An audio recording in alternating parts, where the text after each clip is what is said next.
ঝিঙে পোস্ত বানানোর জন্য ঝিঙেগুলোকে আমি এরকমভাবে লম্বা লম্বা টুকরোয় কেটে নেব। এবার এর মধ্যে একটা মিডিয়াম সাইজের আলু অ্যাড করব। আলুটাকেও আমি এরকমভাবে ছোট ছোট করে কেটে নেব। এবার মিক্সার বাটির মধ্যে আমি 1 চামচ পোস্ত, 1 চামচ সর্ষে আর 4 থেকে 5টা কাঁচা লঙ্কা দিয়ে এর একটা আমি পেস্ট বানিয়ে নেব। পেস্টটা আমার হয়ে গেছে। এবার একটা প্যান নেব। প্যানের মধ্যে খানিকটা তেল দিয়ে তেলটাকে আমি ভালোভাবে গরম করে নেব। গরম হয়ে গেছে। এবার আমি এর মধ্যে একে একে ওই কেটে রাখা আলুর টুকরোগুলো ছেড়ে দেব।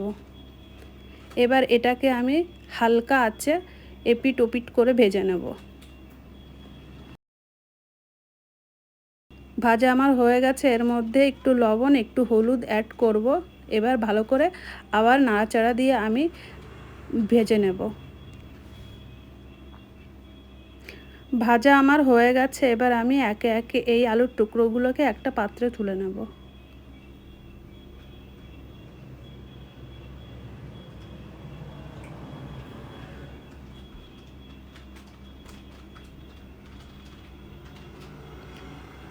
ওই গরম তেলের মধ্যে আমি 1 চামচ কালো জিরে ফোড়ন দেব। এই কালো জিরেটাকে ভালো করে নেড়ে চেড়ে এবার আমি এর মধ্যে ওই টুকরো কেটে রাখা ঝিঙেগুলো ছেড়ে দেব। এবার এটাকেও আমি ভালো করে আবার হালকা আঁচে ভেজে নেব। এর মধ্যেও আমি 1 চামচ হলুদ, 1 চামচ লবণ অ্যাড করব। এবার ভালো করে নাড়াচাড়া করে এর মধ্যে ওই বেটে রাখা পোস্ত দিয়ে দেব।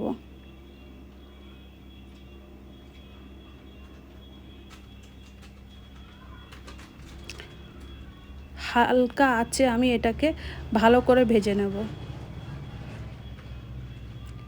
ভাজা আমার হয়ে এসছে, ঝিঙে থেকে জল ছেড়ে দিয়েছে। এবার আমি ওই কেটে রাখা টুকরো আলুগুলো এর মধ্যে দিয়ে দেব।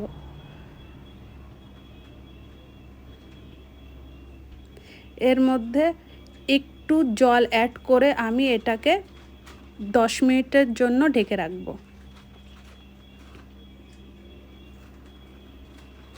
10 মিনিট পর ঢাকনা ওপেন করে দেখব আমার তরকারিটা কেমন হয়েছে।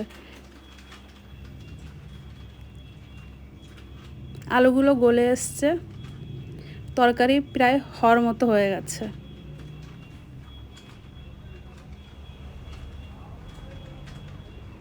বেশি ঝোল করব না, গ্রেভির মতো হবে। এর জন্য আমি দেখব যে কেমন তরকারিটা হয়েছে। এর মধ্যে একটুখানি হালকা লাইট চিনি দিয়ে তরকারিটাকে নামিয়ে নেব। এই তরকারিটা আপনি ভাত বা রুটির সঙ্গে খেতে পারেন।